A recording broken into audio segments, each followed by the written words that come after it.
तो पिछले लेक्चर में लूप्स पे जितने प्रैक्टिस प्रॉब्लम्स हो सकती थी, पैटर्न्स वगैरह, वो करा दी थी। एक चीज़ रह जाती है, वो एक चीज़ लूप्स के उसमें आती है, बट वो मैं तब बताऊंगा जब मैं आपको फंक्शंस पढ़ा दूंगा। अभी तो आज जो नया टॉपिक हम शुरू करने वाले हैं वो है फंक्शंस। तो आज हम आ चुके हैं एक नए टॉपिक पे जिसका की नाम है हमारा फंक्शंस, या फिर जावा के अंदर जिन्हें हम कहते हैं मेथड्स। ठीक है, तो फंक्शंस एंड मेथड्स, तो दोनों में सबसे पहले डिफरेंस क्या है? तो डिफरेंस ज़्यादा कुछ नहीं है, मेथड भी आपका फंक्शन ही होता है, लेकिन मेथड जो होता है ना, वो जब हम ऑब्जेक्ट ओरिएंटेड प्रोग्रामिंग पढ़ेंगे या फिर अभी भी, तो उस टाइम हम जैसे अपना स्कैनर बनाते हैं तो हम लिखते हैं स्कैनर SC या फिर इन जो भी इक्वल्स न्यू स्कैनर। ठीक है, हम ऐसे लिख के अपना एक स्कैनर बनाते हैं। तो ये स्कैनर क्या होता है? ये एक ऑब्जेक्ट होता है। तो जब मैं SC लिख के और डॉट लगा के नेक्स्ट इंट लिखता हूँ या नेक्स्ट स्ट्रिंग लिखता हूँ या फिर नेक्स्ट लाइन लिखता हूँ या कुछ भी लिखता हूँ, फ्लोट, बाइट, तो ये जो डॉट के बाद मैंने लिखा हुआ है नेक्स्ट इंट और पैरेंथेसिस लगाए हुए हैं, इसको हम बोलते हैं मेथड। ठीक है, इसको हम बोलते हैं मेथड। इसे हम मेथड इसलिए बोलते हैं क्योंकि एक SC नाम का एक ऑब्जेक्ट है, जिस ऑब्जेक्ट के थ्रू मैं इस मेथड को एक्सेस कर पा रहा हूं जो किसी क्लास में लिखा हुआ है। ठीक है, तो ये हो जाता है मेथड। फंक्शन वो होता है जो हम खुद से डिफाइन करते हैं। अब ये जो नेक्स्ट इंट है, ये भी एक फंक्शन ही है, लेकिन बस हम इसे एक मेथड के थ्रू ऑब्जेक्ट के थ्रू कॉल कर रहे हैं, इसलिए हम इसे मेथड कह देते हैं, वरना हम इसे जनरली एक फंक्शन भी कह सकते हैं। अब हम बात करते हैं कि फंक्शन क्या होता है, तो ये सब इरेज कर देते हैं। अब हम बात करते हैं फंक्शन की, कि फंक्शन क्या होता है। तो फंक्शन होता है एक ब्लॉक ऑफ कोड। ठीक है, ये एक ब्लॉक ऑफ कोड होता है, इसको हम नाम दे देते हैं फंक्शन। तो ये क्या है? एक ब्लॉक ऑफ कोड है, एक ब्लॉक ऑफ कोड है जो कुछ इनपुट लेता है, एक इनपुट लेता है, इनपुट, इसमें हम एक इनपुट पास करते हैं, ये उसको प्रोसेस करता है। ठीक है, जो भी इसके अंदर कोड लिखा हुआ है इनपुट को उसके हिसाब से प्रोसेस करता है और फिर हमें एक डेफिनेटिव आउटपुट दे देता है। ठीक है, तो इसे हम बोलते हैं फंक्शन। एक ब्लॉक ऑफ कोड जो कुछ इनपुट लेता है, नहीं भी ले सकता है, फिलहाल हम इसे ऐसे ही डिफाइन करेंगे, जो कुछ इनपुट लेता है उसे प्रोसेस करता है और बाद में हमें एक डेफिनेटिव आउटपुट दे देता है। तो जैसे अगर हम बात करें, अगर आपने मैथमेटिक्स पढ़ी है तो फंक्शन हम कुछ ऐसे लिखते हैं, f of x। ठीक है, तो यहाँ पे हम ये मान सकते हैं कि ये जो f है ये हमारा ब्लॉक ऑफ कोड है। ठीक है, ये हमारा एक ब्लॉक ऑफ कोड है, x जो है वो हमारा इनपुट है, तो x मेरा इनपुट है। ठीक है, और इसको मैं अगर इक्वल टू करके ऐसे लिख दूं x², तो इसका मतलब ये है कि जो मेरे फंक्शन के अंदर जो लाइंस लिखी हुई है वो है x का स्क्वायर, जो ये मुझे आउटपुट में देने वाला है, और मेरा जो आउटपुट एक्सपेक्टेड आउटपुट होगा वो होगा x²। अब x² क्या होता है? x² होता है x इंटू एक्स। तो अगर हम इस फंक्शन के अंदर डेफिनेशन लिखें तो हम इस फंक्शन की डेफिनेशन लिख सकते हैं x स्टार x। ठीक है, ये इनपुट पे ये प्रोसेसिंग करता है और बाद में मुझे x² रिटर्न कर देता है। अब इसमें x मेरा इनपुट का काम कर रहा है। अब fx में अगर मैं x की जगह पे 1 डालता हूँ तो 1 का स्क्वायर हो जाएगा 1। इसी तरह मैं इसमें अगर 2 इनपुट डाल दूंगा 2, तो आंसर आ जाएगा मेरे पास 4। फिर इसी में अगर मैं इनपुट डालता हूँ 3 तो मेरे पास आंसर आ जाएगा 9। अगर मैं इसमें इनपुट डालता हूँ 4 तो मेरे पे आंसर आ जाएगा 16। तो ये मेरे से कुछ एक इनपुट ले रहा है, ठीक है, उस पर कुछ प्रोसेसिंग कर रहा है जो भी मैंने कोड लिखा हुआ है उसके हिसाब से, और फिर मुझे एक डेफिनेटिव आउटपुट वापस कर दे रहा है जो कि है मेरा x²। 16 मुझे वापस करके दे रहा है। तो ये होता है एक फंक्शन। ठीक है, अब फंक्शन हमारे पास 4 तरीके के होते हैं। उससे पहले हम यहाँ पे एक फंक्शन बना के देखते हैं कि हम फंक्शन कैसे बनाएंगे। तो कमेंट आउट नहीं, मैं यहाँ पे एक नई फाइल ही बना लेता हूँ और इन फाइल्स को मैं बंद कर देता हूँ। तो मेरे पास मेरा जो मेन फंक्शन है वो आ गया है, पब्लिक स्टैटिक वॉइड मेन। बहुत से लोग इसे मेन मेथड भी बोलते हैं, बट अगर आप वो भी देखोगे इसकी डेफिनेशन PSVM, तो यहाँ पे जब ये आपको सजेस्ट करेगा मेन मेथड के अंदर, मुझे मेन मेथड सजेस्ट नहीं हो रहा है, तो यही होता है एक आईडी में लिखने का। तो यहाँ पे आप देख सकते हो मेन मेथड डिक्लेरेशन। तो जनरली जावा में हम जब भी कोई फंक्शन बनाते हैं तो उसे हम मेथड ही बोल देते हैं, लेकिन जो एक्चुअल डेफिनेशन है फंक्शन की वो कुछ और है। एक्चुअल डेफिनेशन वही होती है जो कुछ इनपुट लेता है और आउटपुट देता है। और मेथड क्या होता है, जब हम किसी ऑब्जेक्ट के थ्रू, जैसे अगर मैं यहाँ पे पिछली फाइल खोल दूं एक ये लूप्स वाली, लूप्स पार्ट 2, तो यहाँ पे आप देखोगे ये जो मैंने स्कैनर बनाया हुआ है, scanner in equals new scanner, तो यहाँ पे आप देख सकते हो अब मैं यहाँ पे जब ये जो इन डॉट नेक्स्ट इंट लिख रहा हूँ, ठीक है, ये फाइल करप्ट हो चुकी है, पता नहीं कि इसमें कुछ चेंज हुआ होगा। तो ये जो मैं ये लिख रहा हूँ इन डॉट नेक्स्ट इंट, इसको हम मेथड बोलते हैं क्योंकि ये एक ऑब्जेक्ट के थ्रू आ रहा है। इन जो है मेरा एक स्कैनर ऑब्जेक्ट है, उसके थ्रू मैं एक फंक्शन को एक्सेस कर पा रहा हूँ, तो इसको हम मेथड बोलते हैं। और जो हम खुद से लिखते हैं सारे फंक्शंस, उन्हें हम फंक्शंस ही कहते हैं। तो फिलहाल के लिए हम जो भी फंक्शन बनाएंगे उसमें हम पब्लिक और स्टैटिक ऑटोमेटिकली लिख देंगे, ठीक है। तो फंक्शन हम कैसे लिखते हैं पहले पावर पॉइंट में देख लेते हैं। पीएसवीएम को भी एनालाइज करते हैं आज, कि जो हमारा पीएसवीएम होता है वो क्या होता है। तो हम लिखते हैं पीएसवीएम पब्लिक स्टैटिक वॉइड मेन, ठीक है। इसके अंदर हम वो डाल देते हैं हमारे पैरामीटर्स। इन पैरेंथेसिस के अंदर हम जो कुछ भी लिखते हैं उसे हम पैरामीटर बोलते हैं, जो कि हमारा इनपुट होता है। तो जैसे हम यहाँ पे लिखते हैं स्ट्रिंग, ये ब्रैकेट्स लगाते हैं और लिखते हैं आर्क्स। तो ये जो स्ट्रिंग आर्क्स है ये मेरा इनपुट है, ठीक है। तो मेन मेथड ये इनपुट लेता है। तो अब हम थोड़ा सा एनालाइज करते हैं कि हम फंक्शन कैसे लिखते हैं। तो सबसे पहले हम लिखते हैं return type. Return type, return type क्या होता है कि मेरा फंक्शन इनपुट लेने के बाद, मैंने आपको बताया था ना, एक मिनट यहाँ नीचे में बना भी लेता हूँ। ये रहा मेरा फंक्शन ब्लॉक, ये रहा मेरा इनपुट आई, ये अंदर जाके हुआ प्रोसेस और मुझे मिल गया मेरा आउटपुट, ठीक है। तो जो रिटर्न टाइप होता है ये मेरे आउटपुट का डेटा टाइप होता है, ठीक है। तो जैसे अगर मैं कोई फंक्शन बना रहा हूँ, लेट्स से सम का मैं एक फंक्शन बना रहा हूँ जो मुझे 2 इंटीजर्स का सम वापस देगा। अगर मैं इसे 2 इंटीजर्स दूंगा तो ये मुझे रिटर्न में उसका सम दे देगा, तो इसका रिटर्न टाइप हो जाएगा इंट, ठीक है। तो यहाँ पे जो ये इंट है ये रिटर्न टाइप है। तो सबसे पहले हम लिखते हैं रिटर्न टाइप, उसके बाद हम लिखते हैं हमारे फंक्शन का नाम। तो यहाँ पे हम लिखते हैं फंक्शन नेम, या फिर इसको हम आइडेंटिफायर भी बोल देते हैं। तो यहाँ पे लिख देता हूँ मैं आइडेंटिफायर, ठीक है।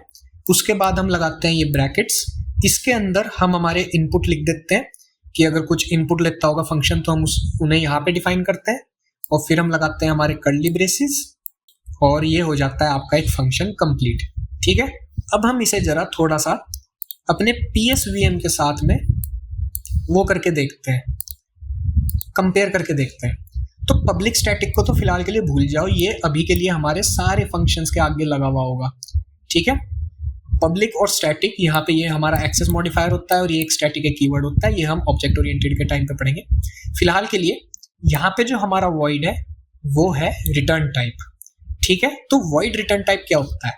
वॉइड रिटर्न टाइप का मतलब होता है ये कुछ भी वापस नहीं करेगा, ठीक है। तो अगर कोई ऐसा फंक्शन है जो कुछ भी मुझे रिटर्न में नहीं देगा तो उसको हम वॉइड से स्टार्ट करते हैं, उसका रिटर्न टाइप वॉइड लिखते हैं, क्योंकि ये एक ऐसा फंक्शन होता है जिसे हम आउटपुट फंक्शन डेफिनेशन में ही ले लेते हैं, वो वापस कुछ नहीं दे रहा होता है, ठीक है। तो वॉइड मेन, इसलिए यहाँ पे रिटर्न स्टेटमेंट भी नहीं होती है।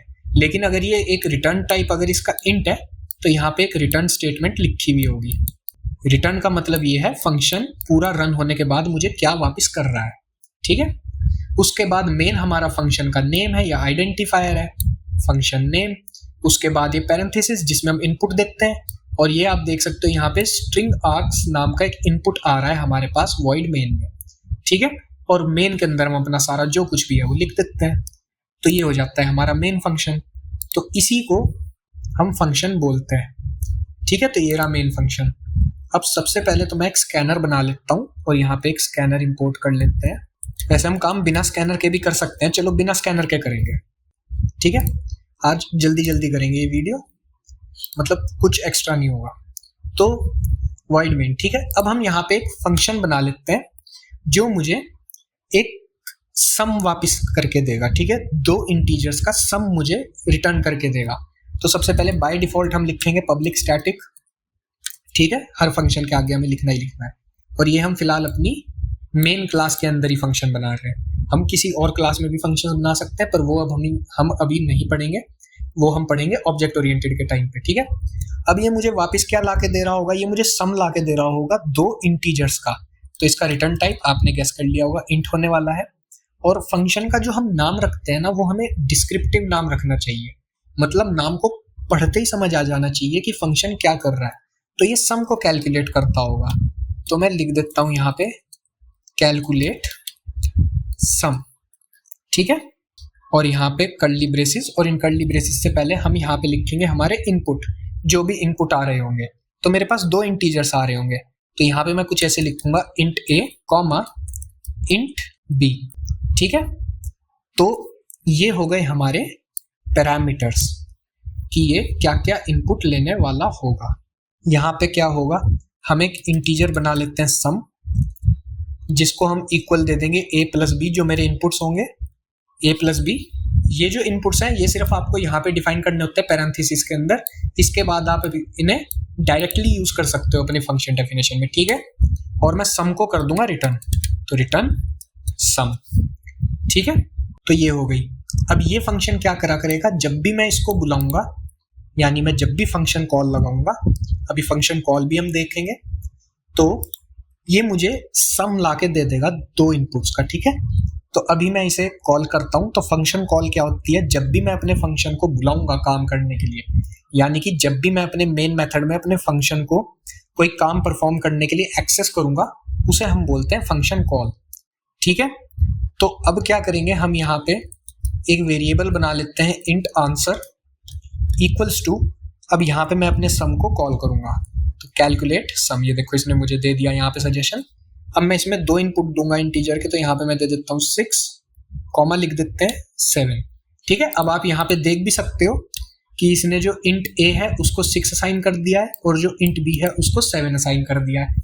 और लास्ट में मैं साउट कर लूंगा मेरे सम को, ओ सॉरी सम को कह रहा हूँ, आंसर को। अब जरा इसको हम रन करके देखते हैं। अभी हम इसको व्हाइट बोर्ड में एनालाइज भी करके देखेंगे एक बार, सिर्फ ये एक बार एनालाइज कराऊंगा मैं, फिर हम नॉर्मली लूप्स वाली फाइल रन होगी थी गलती से, रन फंक्शंस में। तो यहाँ पे आप देख सकते हो आंसर प्रिंट हुआ है 13, 6 + 7 होता है 13, ठीक है। तो प्रोग्राम हमारा अच्छे से काम कर रहा है। इसको जरा हम एक बार व्हाइट बोर्ड में आके समझते हैं। तो यहाँ पे आ गए हम पावर पॉइंट में। तो सबसे पहले पब्लिक स्टैटिक को भूल जाते हैं फिलहाल के लिए, ठीक है, क्योंकि ये तो बाय डिफॉल्ट होने वाले। तो यहाँ पे आप ये देख सकते हो इंट, ये है रिटर्न टाइप मेरे फंक्शन का कि ये मुझे क्या वापस करके देगा, ठीक है। ये कैलकुलेट सम, ये है इसका नाम, जो कि मेरे फंक्शन का नाम है, जिसकी मदद से मैं अपने फंक्शन को बुलाऊंगा। और ये है मेरे इनपुट्स, एक है मेरा इंटीजर ए, एक है मेरा इंटीजर बी। तो ये जो इनपुट्स होते हैं ना, इसको आपको डेटा टाइप्स के साथ ही लिखना होता है। अगर आपने ये डेटा टाइप यहाँ पे नहीं लिखा तो ये आपको एरर जनरेट करके दे देगा, ठीक है। तो आपको यहाँ पे ये गलती नहीं करनी है, हमेशा अपने जो इनपुट्स है उनका डेटा टाइप आपको हमेशा लिखना है, ठीक है। इसके बाद हम अंदर आ जाते हैं हमारी फंक्शन डेफिनेशन में। तो ये है मेरी फंक्शन डेफिनेशन, एक इंटीजर बनाया है मैंने सम, ठीक है, और इस सम को मैंने असाइन कर दी है a + b की वैल्यू। तो जैसे मैंने यहाँ पे इनपुट दिए हुए हैं 6 और 7, तो ये 6 है और ये 7 है, तो सम हो जाएगा 6 + 7, यानी कि सम की वैल्यू हो जाएगी 30, ठीक है। और लास्ट में क्या कर रहा है, मुझे रिटर्न करके दे दे रहा है सम, ठीक है। अब जब सम मैं यहाँ रिटर्न कर रहा हूँ, तो मैं ये जो कैलकुलेट सम है इसको मैं डायरेक्ट अपनी साउट स्टेटमेंट के अंदर भी प्रिंट कर सकता हूँ, लेकिन आपको थोड़ा आसानी से समझ आए इसलिए मैंने यहाँ पे एक इंटीजर बना लिया आंसर, ठीक है।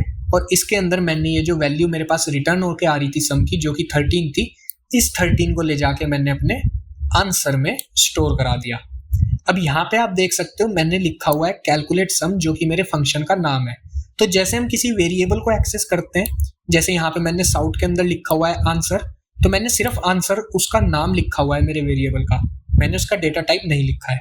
इसी तरीके से जब भी मैं अपने फंक्शन को अपने कुछ काम करने के लिए अपने कोड में एक्सेस करूंगा, तो मैं सिर्फ उसका नाम लिखूंगा, अपने पैरेंथेसिस लगाऊंगा और इसके अंदर मैं अपने इनपुट्स दे दूंगा, ठीक है। तो ये हो जाएंगे मेरे इनपुट्स। यहाँ पे मैंने दे रखा है 6 और 7, ए असाइन हुआ हुआ है, ए को असाइन हुआ हुआ है 6 और बी को असाइन हुआ हुआ है 7। तो अब ये जो मेरा प्रोग्राम है ये काम कैसे करता है, एक फंक्शन के साथ हम देख लेते हैं कि काम कैसे हो रहा है। और ये जब मैं अपने प्रोग्राम में फंक्शन को कोई भी काम करने के लिए एक्सेस करता हूँ, जैसे मैंने यहाँ पे लिखा हुआ है कैलकुलेट सम, तो इसी को हम बोलते हैं फंक्शन को कॉल करना, यानी फंक्शन को बुलाना कि भाई आ जाओ मुझे कोई काम करके दे दो। तो सबसे पहले जो मेरा JVM है वो एग्जीक्यूट करना शुरू करता है मेरे मेन मेथड को। ठीक है, हमेशा मेरा मेन फंक्शन ही सबसे पहले रन होता है, मैं मेन के अंदर जो भी लिखता हूँ वो ही रन होता है। अब इसके पीछे क्या वजह है वो हम अगली वीडियो में जानेंगे। अगली वीडियो में मैं लिंकर और लोडर भी बताऊंगा साथ में ही फंक्शंस के, क्योंकि वो इसी का टॉपिक होता है। मेन में आते हैं, हमने यहाँ पे सबसे पहले एक वेरिएबल बनाया इंट आंसर। तो सबसे पहले मेरी मेमोरी में एक ब्लॉक बना आंसर नाम का, आंसर। इसके अंदर फिलहाल कुछ भी वैल्यू स्टोर नहीं है, ठीक है। और यहीं पे हम एक स्टैक बना लेते हैं, जो मैंने, अगर किसी ने मेरी JVM की मेमोरी मैनेजमेंट वाली वीडियो देखी है तो उसे पता है स्टैक क्या होता है। तो ऊपर से होता है शुरू स्टैक। तो ये रहा मेरा मेन मेथड, क्योंकि मैंने आपको बताया हुआ है जब भी मैं कोई फंक्शन कॉल करता हूँ तो मेरे स्टैक में मेथड का एक ब्लॉक बन जाता है। तो ये मैं आपको मेमोरी में बता रहा हूँ फंक्शन काम कैसे करता है। एक आंसर बना, इसके अंदर अभी कोई वैल्यू नहीं है, ठीक है। तो अब जब आंसर इक्वल टू आया, फिर मेरे JVM ने देखा कि यहाँ पे कैलकुलेट सम नाम का एक फंक्शन है जिसे कॉल लगाई गई है और उसमें इनपुट दिए हुए हैं 6 और 7। अब इसमें ये चीज ध्यान रखने वाली होती है, जब भी आप कोई फंक्शन अपना बनाते हो, नया खुद से बनाते हो, तो वो आपको हमेशा अपने मेन मेथड से पहले लिखना होता है। मेन मेथड से पहले इसलिए लिखना होता है ताकि आपके प्रोग्राम को पता रहे कि एक फंक्शन है, जैसे यहाँ पे कैलकुलेट सम मैंने बनाया हुआ है, ये मैंने अपने मेन मेथड से पहले बनाया है। तो ये इसीलिए ही पहले बनाया है कि मेरे प्रोग्राम को पता रहे कि कैलकुलेट सम नाम का एक फंक्शन है जो आगे कहीं पे यूज हो सकता है। अगर इसी कैलकुलेट सम को मैं यहाँ अपने मेन के बाद यहाँ बनाता नीचे, तो ये मुझे एरर दे देता। ये कहता कि सर आपने तो कोई फंक्शन बनाया ही नहीं है, तो आप यूज किसे कर रहे हो। ठीक है, तो इस चीज को ध्यान रखना, आपको अपने फंक्शंस हमेशा अपने मेन मेथड से पहले डिक्लेयर करने होते हैं, ठीक है, क्योंकि जावा एक प्रोसीजरल लैंग्वेज होती है। अब इसने देखा कि एक फंक्शन कॉल हुई है सम को, तो सबसे पहले तो यहाँ पे ये कैलकुलेट सम बना देगा इस मेमोरी में। और ये जो मेमोरी है ये है आपका JVM का जो कंप्लीट मेथड स्ट्रक्चर था, मेमोरी स्ट्रक्चर था, उसमें से ये आपका मेथड स्टैक है, ठीक है, मेथड स्टैक। अब ये अपने वेरिएबल्स के हिसाब से जो फंक्शन है कैलकुलेट सम, तो मैं इसे CS लिख देता हूँ फिलहाल खाली। कैलकुलेट सम ये हिसाब से जगह ले लेगा अपनी, जो भी इसके वेरिएबल वगैरह होंगे। अब जब CS सम आया, इसने मेरे से इनपुट लिया 6 और 7 और इसको मुझे सम रिटर्न करना था। तो मेरा इनपुट गया इसमें 6,7, जिसका जो आंसर आया वो आया 13, और ये 13 इसने मेरे मेन मेथड को रिटर्न कर दिया, ठीक है। इसने ये चीज मेरे मेन मेथड को रिटर्न कर दी, जो कि जाके स्टोर हो गई मेरे आंसर में। तो आंसर में स्टोर हो गया 13, और जैसे ही ये काम पूरा हुआ तो ये जो मेरा CS वाला फंक्शन है ये यहां से डिलीट हो गया, ठीक है, ये मेरे स्टैक में से डिलीट हो गया। तो जैसे ही इसने अपना ये काम पूरा कर दिया, ये मेरे स्टैक में से डिलीट हो गया, ठीक है। अब मेरा जो स्टैक है उसमें ये फंक्शन एग्जिस्ट नहीं करता, और ये जगह जो है वो अब फ्री हो चुकी है। अब जाके वो आंसर में स्टोर हो गया, और फिर यहाँ पे जो नेक्स्ट लाइन थी उसमें था साउट आंसर, तो यहाँ पे मेरा आंसर जो है वो कंसोल स्क्रीन पे प्रिंट हो गया। तो इस तरीके से काम करते हैं आपके फंक्शंस, मेमोरी में ऐसे काम करते हैं, जो ये मैंने आपको यहाँ पे एक स्टैक बना के दिखाया। अभी जब हम रिकर्जन पढ़ेंगे फंक्शंस के बाद, तो रिकर्जन में हम इस स्टैक को बहुत अच्छे से एनालाइज करेंगे कि ये होता क्या है। तो फिलहाल इस तरीके से आपके जो फंक्शंस हैं वो काम करते हैं, ठीक है। आपका हमेशा मेन मेथड एग्जीक्यूट होता है, और मेन मेथड के अंदर आप जिस भी फंक्शन को कॉल लगाते हो वो बाद में अपनी कॉल के हिसाब से कि किस किस फंक्शन को कॉल लगी है वो एग्जीक्यूट होते रहते हैं। तो ये हो जाते हैं आपके फंक्शंस। इसके बाद अब हम बात करते हैं types of functions. Types of functions को मैं ऐसे लिख रहा हूँ fx, ठीक है, जैसे मैथ्स में लिखते हैं, तो शॉर्टकट है। तो हमारा एक फंक्शन होता है no input comma no output, या फिर आप इसे ऐसे भी लिख सकते हो नॉन रिटर्निंग नॉन इनपुट, ठीक है।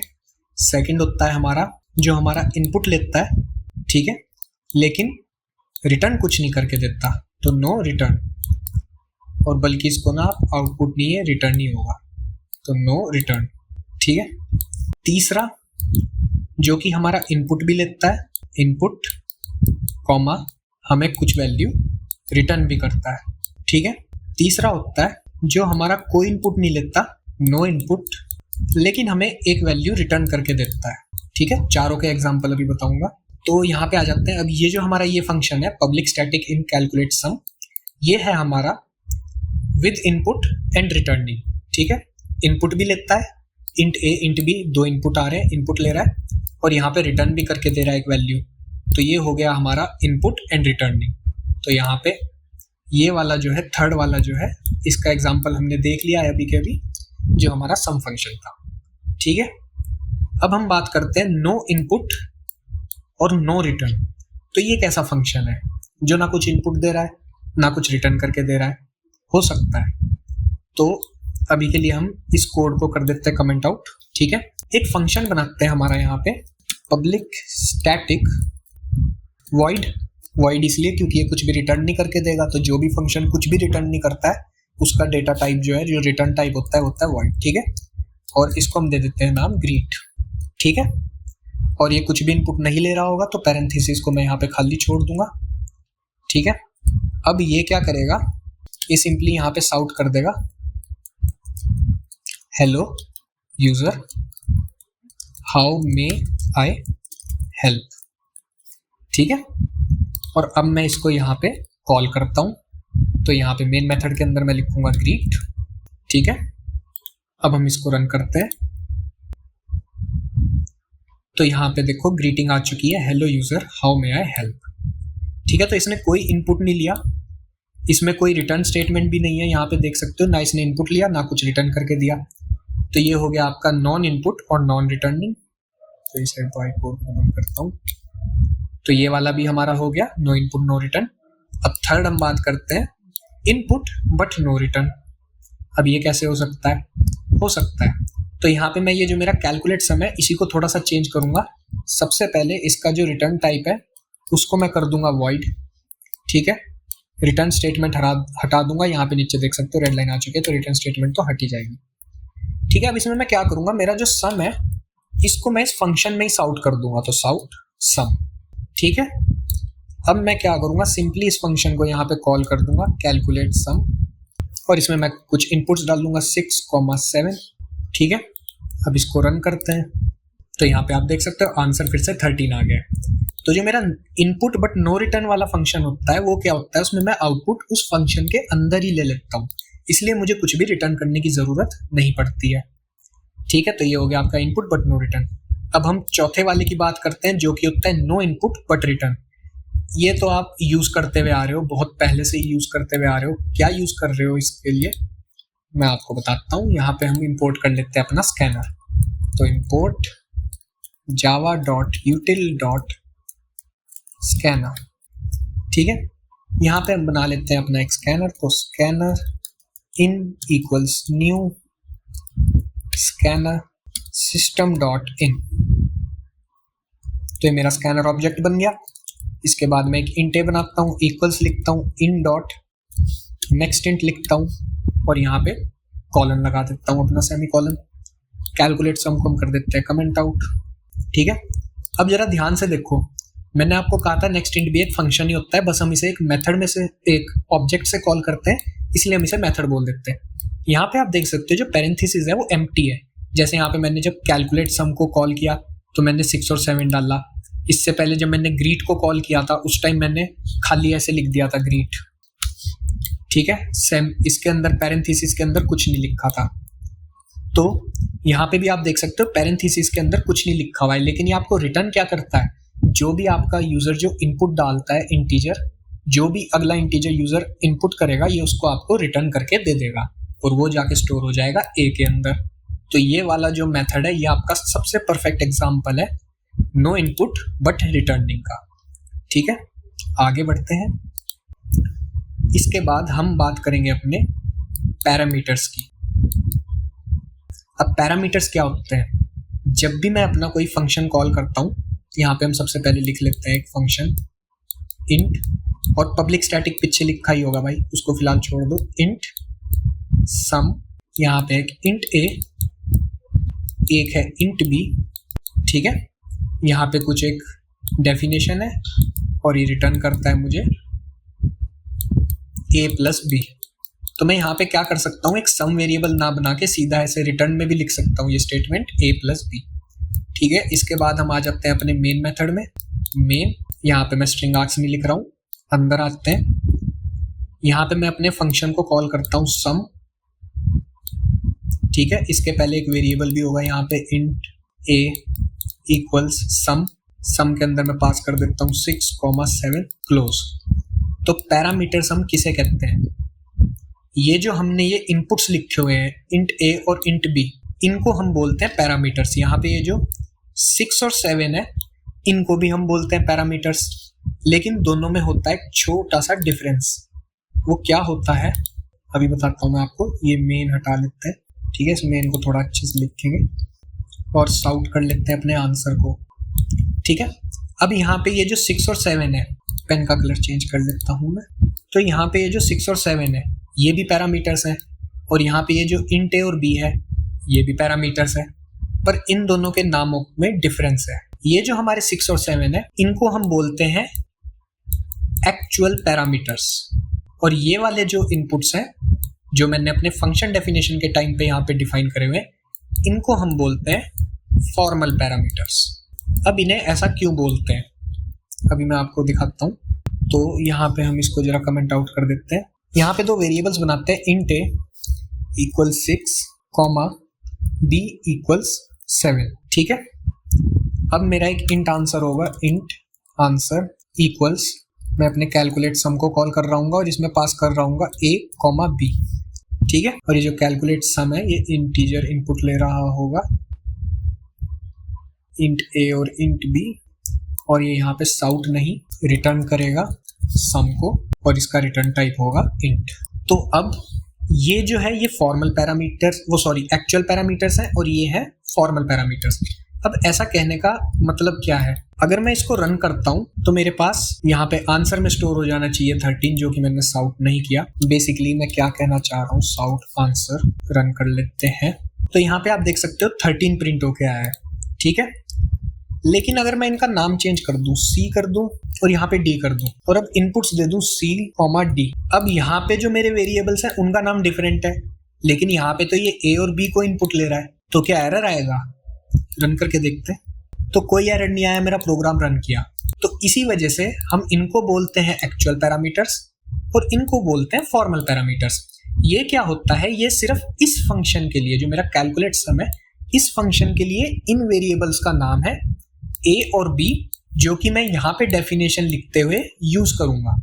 और जो मेरा एक्चुअल पैरामीटर है इसमें मैं कुछ भी पास कर सकता हूँ, बस उसका जो डेटा टाइप है वो इंटीजर होना चाहिए। ठीक है, तो ये फर्क होता है फॉर्मल और एक्चुअल पैरामीटर्स में। इनका नाम हमने फॉर्मली रख दिया है a और b, और हम इनको यूज कर रहे हैं a एंड b। ठीक है, इसलिए इसमें कोई जरूरी बात नहीं है कि यहाँ पे जो तुम पास करोगे उसका भी नाम जो है वो a और b ही होना चाहिए। एक्चुअल पैरामीटर्स कुछ भी हो सकते हैं, लेकिन जो फॉर्मल पैरामीटर्स होते हैं वो सिर्फ हमारे इस फंक्शन के लिए होते हैं। इनका जो स्कोप होता है बेसिकली वो इस फंक्शन तक का होता है। स्कोप की भी बात करेंगे नेक्स्ट वीडियो में, स्कोप की भी बात करेंगे, क्योंकि नेक्स्ट वीडियो जो होगी वो होगी आपकी मेथड ओवरलोडिंग पे, स्कोपिंग पे, और बेसिकली फंक्शंस में थोड़ी सी और आगे एडवांस बातचीत। तो अब ये जो फंक्शन है ये मुझे इंटीजर्स का सम कैलकुलेट करके दे रहा है। इसी तरीके से मैं एक और फंक्शन बना सकता हूँ, पब्लिक स्टैटिक इंट फैक्टोरियल, जो कि मेरा इनपुट ले रहा होगा एक इंटीजर n। ठीक है, अब इसके अंदर मुझे फैक्टोरियल का कोड लिखना है, तो मैं यहाँ पे एक फॉर लूप लिखूंगा, इंट i इक्वल्स 1। ठीक है, i चलेगा मेरा less than equals to n तक, बल्कि i चलेगा मेरा 2 से, जो हम अभी तक कोड लिखते आ रहे हैं, और i होता रहेगा मेरा प्लस प्लस, तो i प्लस प्लस। इसके बाद यहाँ पे एक अंदर फैक्टोरियल वेरिएबल भी होना चाहिए, तो इंट फैक्टोरियल, जिसकी इनिशियल वैल्यू होगी 1। ठीक है, i नहीं लिखा हुआ मैंने यहाँ पे, और फैक्टोरियल हो जाएगा स्टार इक्वल्स टू i, और लास्ट में मैं रिटर्न कर रहा हूँ फैक्टोरियल को। ठीक है, तो अब मैं अपना एक यहाँ पे लिख देता हूँ साउट मैसेज, यूजर को एक साउट मैसेज आएगा, साउट एंटर m। ठीक है, और यहाँ पे मैं डायरेक्टली इस फंक्शन को अपने साउट में ही कॉल कर लूंगा फैक्टोरियल, और इसमें मैं पास कर दूंगा अपने n को, int n equals in dot next int, और फैक्टोरियल में पास कर रहा हूँ n को। तो अगर मैं इसको रन करता हूँ एंटर एन डालता हूँ 5, प्रिंट होके आ गया 120, तो इसने मुझे 5 का फैक्टोरियल रिटर्न करके दे दिया 120। ठीक है, तो यहाँ पे हमने एक फैक्टोरियल का फंक्शन बना लिया जो मुझे हर बार फैक्टोरियल को रिटर्न करके देता है। अब बात आती है कि फंक्शंस का यूज ही क्या है, क्यों हम फंक्शंस बनाते हैं, सारा कुछ मेन मेथड में क्यों नहीं लिख लेते कि भाई अगर कुछ भी लिखना है तो उसको हम अपने मेन मेथड में डायरेक्टली भी लिख सकते हैं, फंक्शन बनाते ही क्यों है। तो फंक्शंस हमें एक प्रिंसिपल है उसको इम्प्लीमेंट करने में मदद करते हैं और हमारा बहुत सारा टाइम भी बचाते हैं। कैसे? तो फंक्शन हमारा इम्प्लीमेंट करने में मदद करता है ड्राई प्रिंसिपल को। ड्राई प्रिंसिपल कहता है डोंट रिपीट योरसेल्फ, खुद को रिपीट मत करो। अब जैसे कोई प्रोग्राम है उसमें आपको बार बार फैक्टोरियल कैलकुलेट करना है, ठीक है, फैक्टोरियल कैलकुलेट करना है, या फिर मल्टीपल इनपुट्स के लिए आपको बार बार कॉम्बिनेशन निकालना है, जो मैंने आपको बताया था NCR वाला कॉम्बिनेशन। अगर आपको बार बार कॉम्बिनेशन निकालना है, NCR निकालना है, तो अब इसका बार बार अगर आप कोड लिखते जाओगे, अगर आपको 5 फैक्टोरियल निकालना है तो 5 बार आप फैक्टोरियल का कोड लिखोगे, तो ये अच्छी प्रैक्टिस नहीं है। तो इसलिए हम क्या कर सकते हैं, एक फैक्टोरियल नाम का एक फंक्शन बना सकते हैं जो हमसे कुछ इनपुट लेगा और उसका फैक्टोरियल हमें रिटर्न करके दे देगा। ठीक है, तो इससे क्या होगा, हमारे कोड की रीयूजेबिलिटी बढ़ेगी। तो दूसरा पॉइंट यही होता है, रीयूजेबिलिटी। तो इससे क्या होता है, अगर आपका फैक्टोरियल का कोड 10 लाइन का है, ठीक है, और आपको 5 बार फैक्टोरियल निकालना है किसी प्रोग्राम में, तो आप 10 लाइन का प्रोग्राम 5 बार कॉपी पेस्ट करोगे, 50 लाइन्स होगी। इससे बढ़िया वो 10 लाइन्स आप एक बार लिख लो और 5 बार उस फंक्शन को अपने कॉल कर लो। ठीक है, तो इससे क्या हुआ, आपका जो कोड 50 लाइन का हो रहा था वो 15 लाइन का हो गया। तो एक तो कोड की लाइन्स घटी, दूसरा रीयूजेबिलिटी बढ़ी क्योंकि आपने एक फंक्शन बना लिया फैक्टोरियल और बार बार उसी को कॉल कर लिया। ठीक है, और तीसरा, ये हमारे कोड को मैनेजेबल कॉमा क्लीन बनाता है। ठीक है, अब हर चीज के लिए आप बार बार कोड लिखते रहोगे, बार बार अपना पूरा एल्गोरिदम लिखते रहोगे तो कोड बड़ा मैसी हो जाता है। तो ये हमारे कोड को क्लीन रखने में काम में आता है, उसको ब्रेक करने में काम में आता है। आपका कोड जो है वो मैनेजेबल होता है क्योंकि जितनी कम लाइंस उतना ज्यादा मैनेजेबल कोड। ठीक है, अगर आप कोई ऑर्गेनाइजेशन चला रहे हो तो जितने कम बंदे आपको मैनेज करने होंगे उतना ही आपके लिए अच्छा होगा। तो फंक्शंस यही काम करते हैं, प्रोग्राम को ब्रेक कर देते हैं और आपके कोड की रीयूजेबिलिटी बढ़ाते हैं, आपके कोड को मैनेजेबल बनाते हैं और आपके कोड को क्लीन बनाते हैं। ठीक है, तो ये होते हैं आपके फंक्शंस। ये फंक्शंस का एक बड़ा ही बेसिक इंट्रोडक्शन है कि फंक्शंस क्या होते हैं, मेथड्स क्या होते हैं, और अभी मैं आपको यहाँ पे एक मेथड भी बना के दिखा देता हूँ इसी वीडियो में, तो ताकि बाद में आप ये ना कहो कि मेथड है। तो यहाँ पे हम एक क्लास बनाते हैं, क्लास फैक्टोरियल। इसमें हम एक फंक्शन बनाते हैं जो कि मेरा होगा पब्लिक स्टैटिक इंट फैक्टोरियल।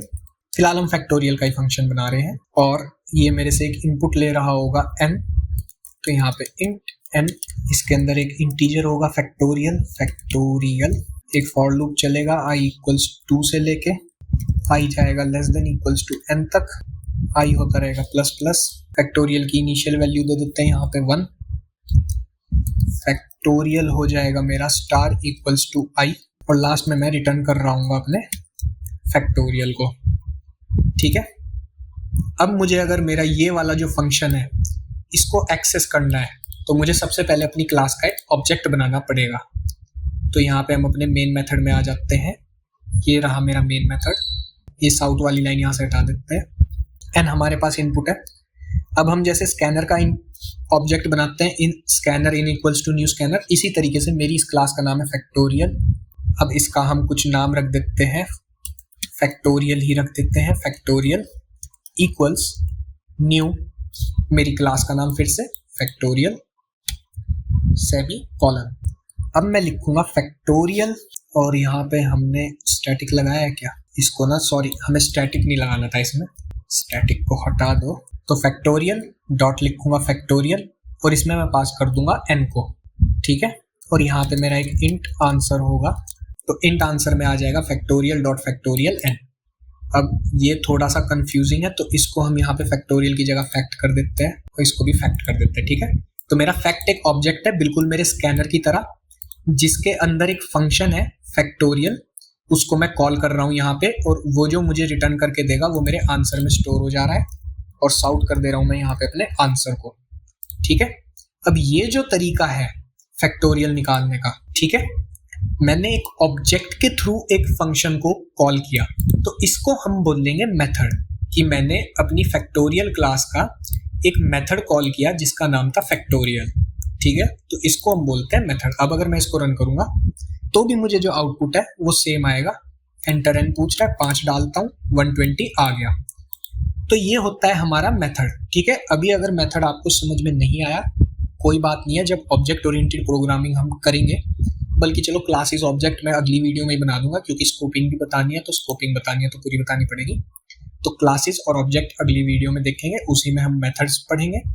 और फिलहाल ये हो गया आपके फंक्शंस का एक बहुत ही बेसिक इंट्रोडक्शन। अभी हम फंक्शंस को बहुत ज़्यादा यूज़ करेंगे, आगे चल के रिकर्जन आ जाएगा। तो जब हम रिकर्सिव फंक्शंस का यूज़ करेंगे तो आप ये देखोगे जो फैक्टोरियल का कोड इतना बड़ा है, इसको हम और छोटा कर देंगे, इसका जो लॉजिक होगा, ठीक है। तो बस फिलहाल इस वीडियो में इतना ही। मुझे आपको सिर्फ आपके फंक्शंस का एक बेसिक इंट्रोडक्शन देना था, और यहाँ पे वो बेसिक इंट्रोडक्शन खत्म हो जाता है। तो मिलूंगा आपसे नेक्स्ट वीडियो में। Till then take care.